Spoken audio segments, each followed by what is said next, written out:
Welcome to Effective Business Writing.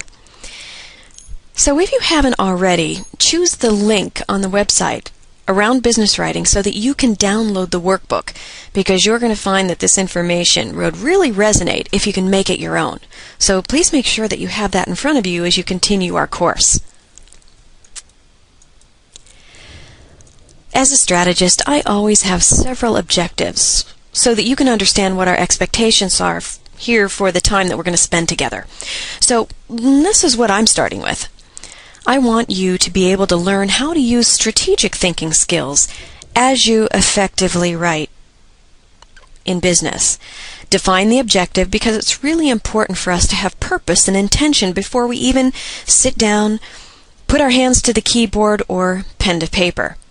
Master the mechanics so that you understand all of the pieces of sentence structure and how to put things together that will really make sense for your reader. Then writing with correct punctuation, style, and impact.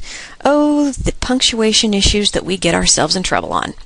And then leave with tips that you can immediately use and put to good use. So you might have expected those type of objectives. I'm really interested in why you're participating today and what are some of the things that you'd like to learn. It could be that you are participating because your emails have been bounced back by well-meaning friends saying, "What the heck were you guys thinking?" Or somebody thought it would just be a really good idea for you. Someone important might have seen your work and pleaded with you to attend. You could have sent reports or presentations to a higher up and they came back corrected with red pen. Or simply, your customers want to know who the stiff is who's authoring your memos and emails. Okay, so that was a little tongue-in-cheek, but hopefully you can write down in your workbook what you are hoping to learn. It's simple enough, right? If you're going to be spending this important time, this valuable time, learning, what is your intention? Having a purpose is critical to very good business writing. So let's ensure that you get the value that you desire out of this session. Let's start out here. Indicate your intentions for our learning project in your workbook.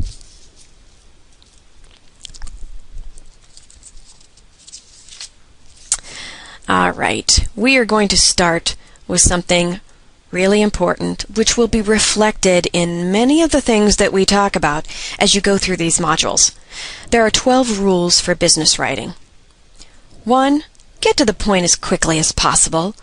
Don't meander around, trying to lead folks to where you want them to go. In our 24/7 global high-speed world, it's really appreciated if we can get to the point as quickly as possible.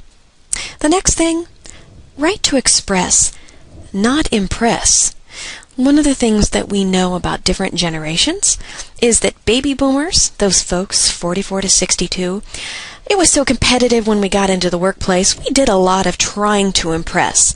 Well, when it comes to business writing, it's all about expressing yourself. Not impressing, because what that leads to is using very sophisticated language that can actually lose the reader. The third business writing rule, be clear and concise. If you have somebody bringing something back to you saying, "I don't know what it was that you were going for," you got a pretty good indication that this is one of the rules that you're going to need to concentrate on. Prefer the simple to the complex. I had mentioned a few rules ago about sophistication. One of the things that we know is that people really just want to get down to the fundamentals. What are the basics? Can we make it simple? Is there a reason for putting a 4-syllable word in where a 1-syllable word can do? The 5th rule, use 20 words or less in your sentences. Seen too many business writing projects where we've got somebody trying to be so impressive that they're putting 35 to 50 words in a sentence. When you think about that, how can you possibly determine what is your noun and verb when it's got all of that stuff around it? This is on average, so certainly you can have a sentence that is a little bit longer or a little bit shorter, but on average, use 20 words or less. The sixth business writing rule: write in a conversational and polite tone. Who likes to read negativity?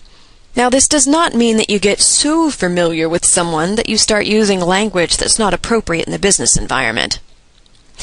So when you take a look at these first 6 business writing rules, which ones do you feel that you already do really well with? Which ones do you think, I could be even better at that? And which ones do you look and you go, ooh, I'm really missing on that one? Mark it down in your workbook. That'll give you an idea of where you're going to be spending your time and focus as we move through this information. Time for business writing rules number 6 through 12. Be friendly and positive. On the old Flintstones commercials, those of you who remember them, or maybe you've seen them on the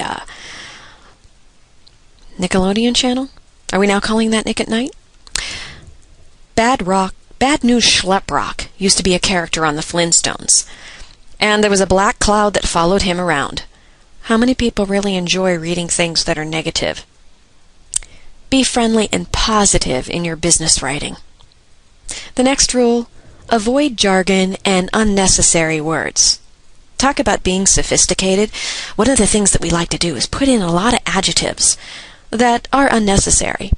There are other things we like to do, which happens in the next rule, we call weasel words. But let's pop back up to number 8. Avoiding jargon.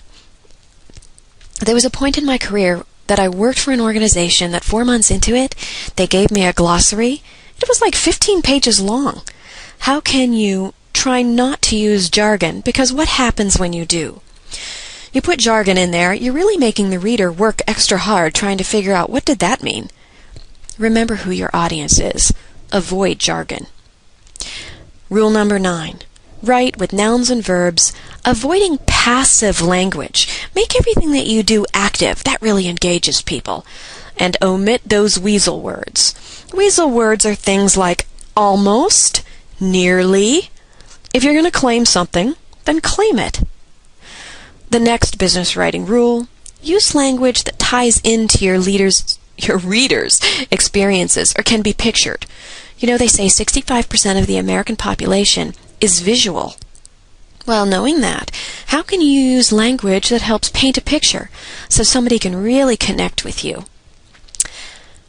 Rule number 11. Read your writing aloud to make sure you've captured the sentiment. And you might think, oh boy, I'm in a cube. Do I really want to do that? Whisper it, but at least do it. Too many times we write emails not aware that we've skipped some important noun, verb, or just a to or the that somehow modifies our sentence structure. What it does, it says to the reader, hey, I was going so fast, I didn't take the time to really honor you to make sure that you'd be able to figure out what it was that I am saying. So, read your writing aloud to make sure that you've got it. And business writing rule number 12. Proofread carefully, or let somebody else read your work. So, you might think, oh, I do that for myself all of the time. Well, you know how they say, sometimes you're too close to the forest to see the trees? You really need a break, or you need someone else to come in and take a look at your work. So if you have that buddy at work that can help you, make sure that you give them ample time to take a look at your work and offer counsel. So we're going to do the same thing as we did on rules 1 through 6. Take a look at these and try to figure out, what do I do really well with already? What could I be even better at? And out of all of these, what am I really missing? I hadn't even thought of that. That's how you're going to focus your energy as we march through effective business writing.